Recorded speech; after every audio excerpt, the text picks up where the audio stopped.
Hello అందరికీ. నేను పన్నీర్ పులావా చేశాను.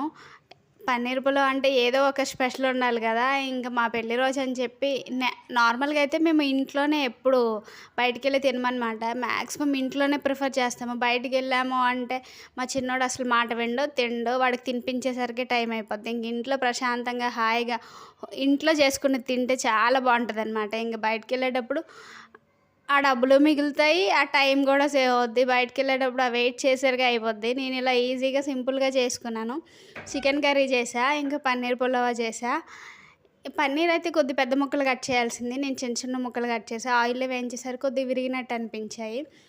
పుదీనా గూడా కొద్దిగా డ్రై పుదీనా యేసుకున్నా. ఒక్కొక్కసారి మార్కెట్‌లో రూ. 10కి ఎక్కువ కట్టలిస్తారు గదా! అలాంటప్పుడు ఎండబెట్టుకొని ఉంచుకుంటా అనమాట. ఇంకిలా అయితే నేను ఈజీగా, సింపుల్‌గా చేసుకున్నా.